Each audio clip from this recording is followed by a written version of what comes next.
refund. First, you have some time to look at questions 1 to 4.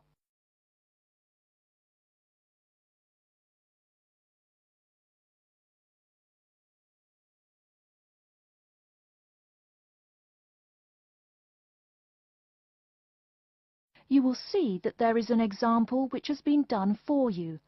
On this occasion only, the conversation relating to this will be played first. Hello and welcome to Under Pressure Enterprises Customer Service Department. This is Kelly. How may I help you? Yes, I'm calling about one of your rice cookers I just purchased. The customer says that he is calling about one of the rice cookers he just purchased. So, rice cooker has been written in the space. Now we shall begin. You should answer the questions as you listen, because you will not hear the recording a second time. Listen carefully and answer questions 1 to 4. Hello and welcome to Under Pressure Enterprises Customer Service Department. This is Kelly. How may I help you? Yes, I'm calling about one of your rice cookers I just purchased. What seems to be the problem, sir? Seems? There's no seeming about it. The blasted thing shoots hot steam all over the place, that's what. It nearly scalded my hand when I went to open it. Why, it could have killed the cat or something. It could have exploded and killed my wife and me. Sir, please calm down. As long as the steam escapes the cooker, it won't explode. So you're telling me there's no problem? Are you calling me a liar? Sir, no one is calling you a liar. Yes, so I demand a full refund. Under Pressure will be happy to refund your money, sir. Now, I just need some basic information. Okay. Sorry, I do tend to get a little hot under the collar. My wife tells me to slow down. So, what do you need to know? Sir, don't worry. I just need to ask you the model number of the cooker. Where are my glasses? Here. Let's see. It's R242. R242. Okay. And how much did you pay for the product? £89.99. It was on sale. I guess I should tell you. Thank you. That's honest of you. Now, where did you buy the cooker? Which store and which branch? At that big Electric Life appliance store downtown. The city centre branch? That's the one. And you say the problem is that the steam escapes? Yes, it does. No problem, sir. If there's steam escaping, clearly the cooker is broken or defective. So we have an R242 cooker with an escaping steam problem. It was bought from Electric Life City Centre branch for $89.99. Is that correct? Yes, that is correct. Oh, I nearly forgot. When did you buy the cooker? Just as soon as my wife got the crazy idea she'll live longer if she stops eating good English food, roast beef and mash. No, all she says she wants is rice and vegetables and sauces you'd not soak your feet in. Before you hear the rest of the conversation, you have some time to look at questions 5 to 10.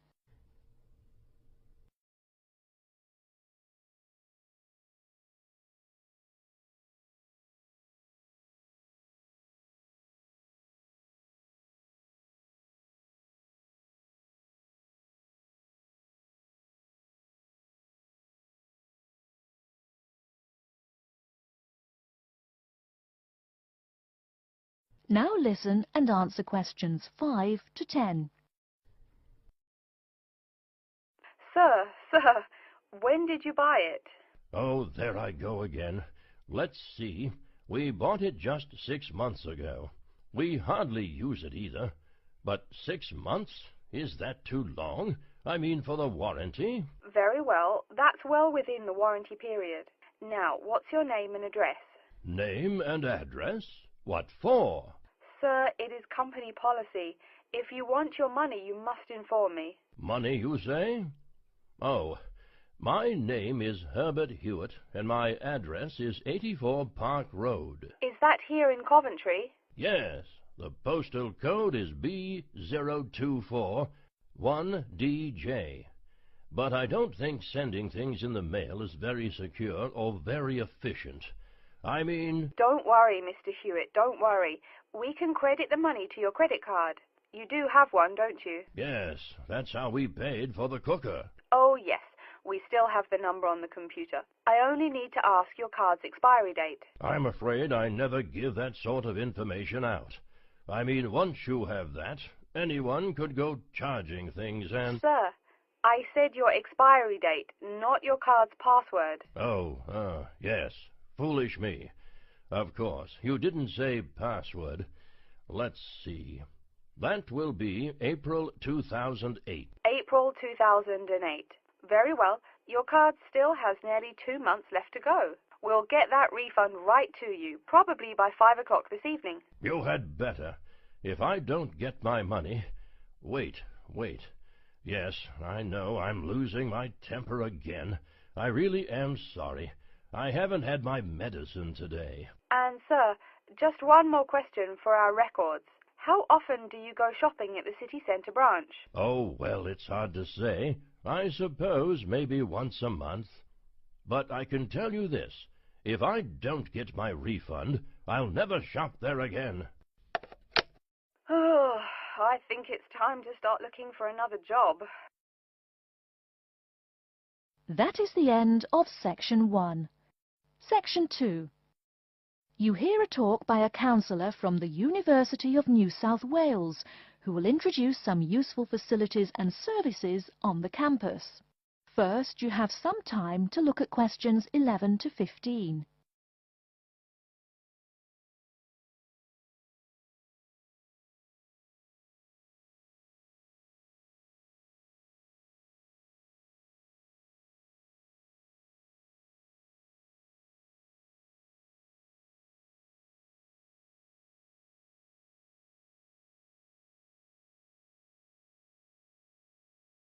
Now, listen carefully and answer questions 11 to 15. Hello everyone, and welcome to the University of New South Wales. The first thing I'd like to do at today's orientation session is get you all oriented.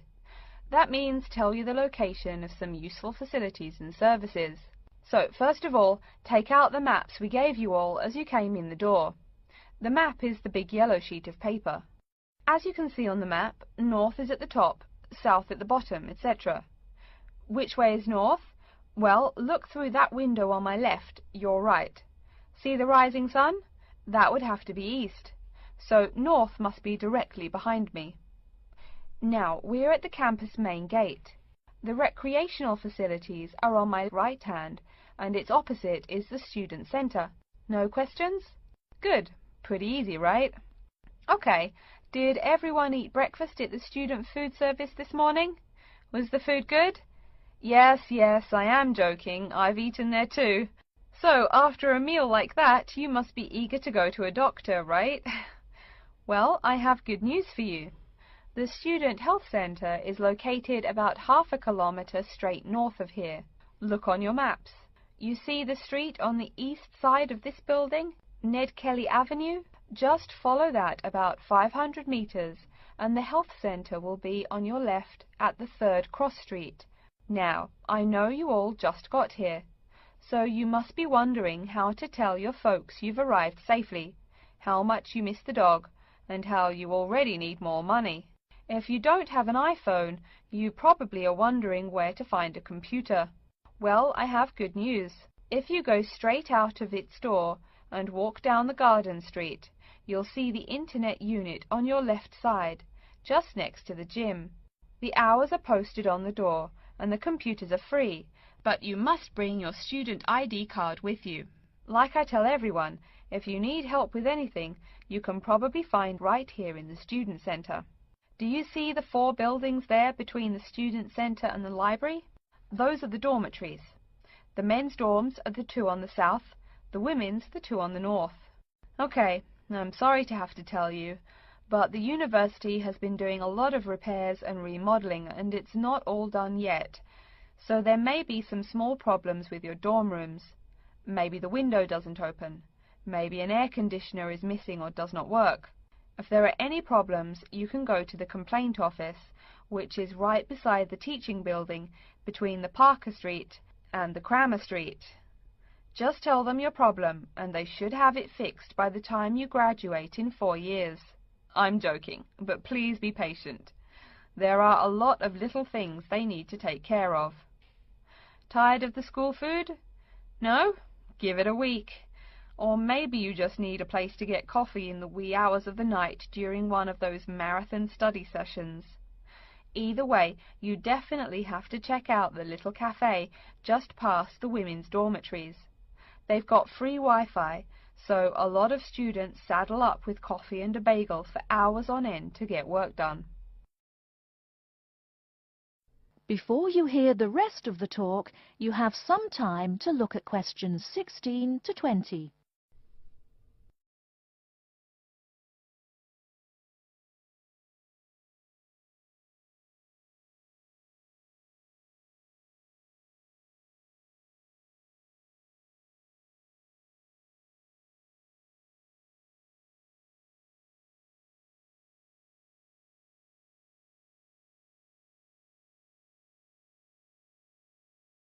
Now listen and answer questions 16 to 20. As for the dorm rooms, I have some bad news and some good news. The bad news is the rooms are small and you'll probably be sharing space with at least 3 other students. The good news is that each room has its own bathroom. What's good about sharing a bathroom with 3 strangers? Good question. Okay, call it bad news and worse news. Hey, maybe try this for good news. Each dorm has a kitchen. If you want to make snacks or meals, you can do it there. You can buy food containers at any campus convenience store, so you can store your food in the kitchen. But a word of warning, you should definitely write your name on your food containers. Sad to say, there are food thieves among your fellow students. Speaking of thieves, a word about security. I mean, this is Australia, and we do get drunken bushrangers wandering onto campus. Each of you will be given a key for your dorm room. Don't lose it. You have to pay for any replacement and fill out a bunch of papers too. Red tape, huh? Your key does not work for the front door of your dorm, however. To the right of each door, there's a keypad with numbers. When you move in, they will tell you the code you use to enter the door. Please do not tell the code to people who do not live in the dorm. Let's see, have I forgotten anything? Oh yes, most of you are not rich, correct? So when your clothes get dirty, you can't just throw them away and buy new ones. That means you have to learn to do laundry. Or, men, that means you have to hurry up and get married. If you decide to wash those clothes and not get married, there are laundries in each dorm. Where? Oh, I almost forgot to tell you. The laundry for each dorm is in the basement. Some real good news this time if you're a student, it is free. You do have to buy your own soap, however. The laundry closes, by the by, at 11:30. And now that I've mentioned 11:30, please remember, the dorm doors are locked at 11:30 p.m. Your code will not work. If you want to get in, you'll have to call the night watchman. Don't worry, you can get that number at the dorm office. Yes, the dorm office and the complaint office are the same office. All right then. Before we continue, are there any questions? That is the end of Section 2. Section 3. You will hear 2 students called Betty and Bruce talking to Professor Dundee about their own presentation. First, you have some time to look at questions 21 to 24.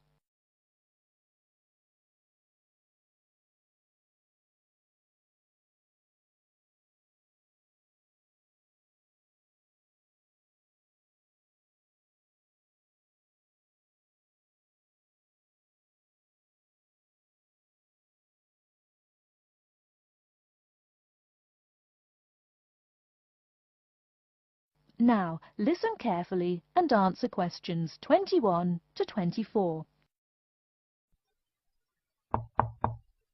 Come in.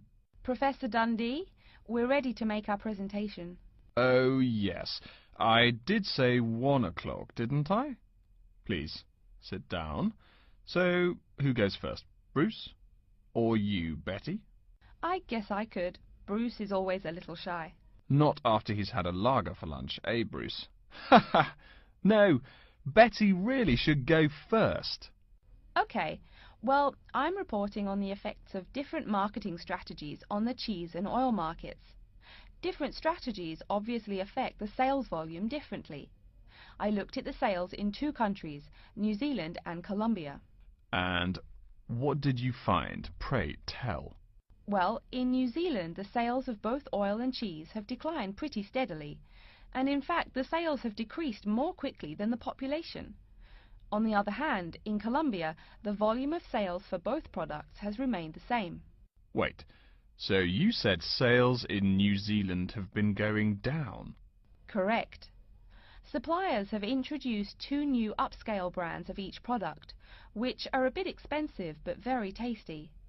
The big ad agencies are trying out a new series of ads that shift the focus from health to great taste. They think that will get sales moving up in New Zealand, where the population is less affluent and generally less health conscious. Brilliant. Thank you. And Bruce? Yeah. My report is about chocolate sales in Italy and Germany. The 2 countries' marketers have found out that you have to market chocolate differently in each country. For example, in Italy, Kostig, the most expensive brand, pays shop owners to put the candy just about knee-high for an adult. I don't see. For little kids, that's about eye level. That bright red candy is the first one they see, so they buy it. Even better, they start telling their moms to buy it too. So, you mean... Well, I mean, in Italy, if you locate your product at the right location of shelves, sales do great. They say it doesn't matter much what brand of chocolate you're selling. As for Germany, das Land der Schokolade. Huh? That's German. It means the land of chocolate. Germans love the stuff, so people make a joke and call Germany that. Oh, right. So, you were saying? Well, like you pointed out, Germans love chocolate, but they're thrifty. For a long time, the biggest selling brand was Schmutzig, mostly because it was the second cheapest, but didn't taste too bad. Before you hear the rest of the talk, you have some time to look at questions 25 to 30.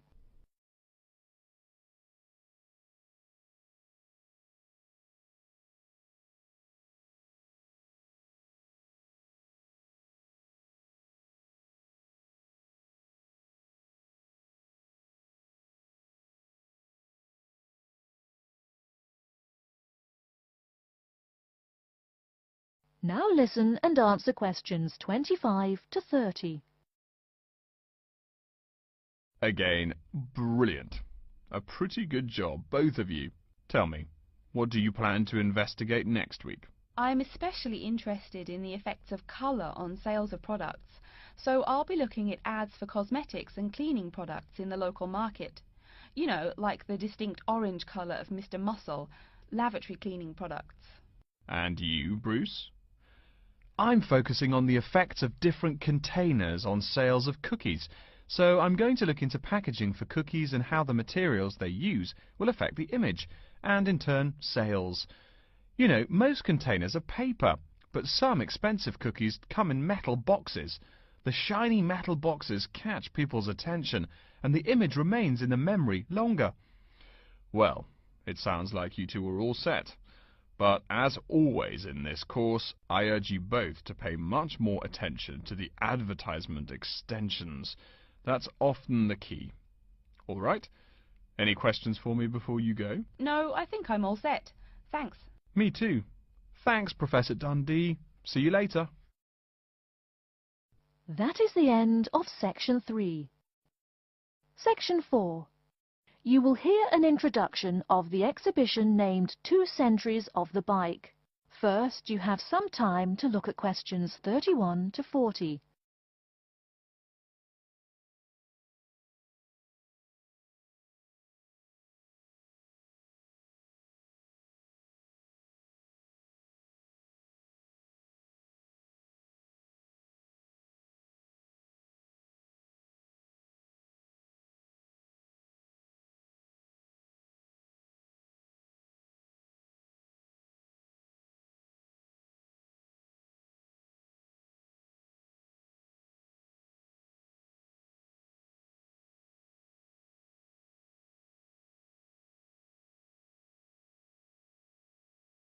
Now listen carefully and answer questions 31 to 40. Good afternoon, ladies and gentlemen. I'd like to take this opportunity to welcome you to our exhibition, 2 Centuries of the Bike. Let's stroll around the exhibition, shall we? Although there were a few early efforts back in the 1700s, you didn't really see many bikes till, say, the 1830s in England. Bikes were a response to the rapid growth of cities early in the 19th century. Cities like London were getting too big to walk across. The early bike let people travel with less effort than walking. Plus, a bike was a lot cheaper than a horse.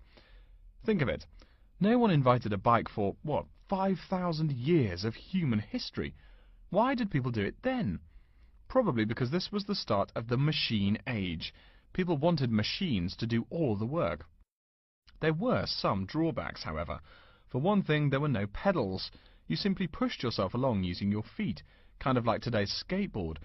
That meant you went fairly slow, and uphill you actually worked harder, pushing that two-wheeler. Plus, the wheels were made of wood, covered with metal, as you can see from this model. So the downside was that the ride was quite uncomfortable on most roads. Only a few gadget lovers had or used them. By the 1860s, though, improvements were being made. As you can see from this specimen, metal frames had become the rule. They are more durable than wood, and they don't warp in the rain. The biggest improvement, however, was the development of the chain and sprocket system. They are connected. This meant you did not push the bike. You used pedals, just like today. You had to try harder to balance, so it took some practice to figure out how to use the pedals. But it made the ride so much easier. As a result, the good thing was that you could ride a lot more smoothly and with very little effort. By the 1880s, another big change was the use of rubber wheels. These became pretty common at that time. Though the first ones were solid rubber, the ride was a good deal more comfortable than the old iron and wood system. This is a big consideration, because the faster you go, the more you feel every bump. Air-filled tyres, pneumatic tyres, didn't really come into use till around the year 1900, as you can see from this exhibition over here. That made the ride even more comfortable. So by 1890 or so, people were going a lot faster and a lot more smoothly. There was one problem when you were going quickly and comfortably. Oh no, how do I stop? Yes, we all laugh now, but for a long time the only way to stop was to drag your feet. That didn't work very well, and it would be dangerous if you were going fast. In the crowded cities of those years, New York, Chicago and so on, you would get killed if you couldn't stop for, say, a streetcar. Plus, look at this bike. The front wheel is nearly 1 meter and 2/3 tall. They made them that way so you could see over people and wagons, but you couldn't drag your feet. This model is called a velocipede, a speed pedal. Another characteristic of the bike in this period is that it has 2 equal-sized wheels, which signaled a big change in bikes. For with the velocipede, brakes appeared. If you wanted to stop, you just pushed the pedal backwards. Doing that stopped the back wheel of the bike. This technique worked a lot better than dragging your feet or jumping off the high seat there. This meant that bikes became a great deal safer. It would have been safer if people wore helmets, but the first bicycle helmet wasn't invented until years later, and even then it was little more than a leather ball cap. It really wasn't until the 1970s that the bike helmet was modified to provide some real protection. Before continuing on to look at developments since the 1890s, let's say a word more about safety. Everyone knows if you're going downhill, you can get going dangerously fast. To go more than 100 kilometers an hour isn't all that difficult. but even on level ground it's easy to go too quickly. On a city street, today's bicycles can be ridden at a speed of over 40 miles an hour over a short distance. That's about 64 kilometers an hour. Remember, you're on a bike, not in a car. There's nothing to protect you. People are killed in single bicycle accidents every day, just from hitting the road. A good rule to remember is, if you're going faster than the cars, slow down. And please wear a helmet. Nearly 1/4 of the epilepsy cases come from head injuries in accidents on bikes and motorcycles. I don't mean to scare you, but safety is everyone's business. What? Now that's a good question. Why are today's bikes so much faster? Well, it's not just that today's athletes are faster. The answer is partly mechanical. If you look closely here at the back wheel, you'll see a number of gears. Changing gears is what makes those fast speeds possible. You can shift gears depending on the terrain and how hard you wish to pedal. So you can put it on a higher gear for downhill and a lower gear for uphill travel to make it easier to climb that slope. You'll notice this gear shifting mechanism is attached to the back wheel, and when the rider shifts on the handlebar gear shifter, the chain moves to the appropriate sprocket. And, speaking of changing gears, let's look over here at our Tour de France exhibit. That is the end of section 4. You now have half a minute to check your answers.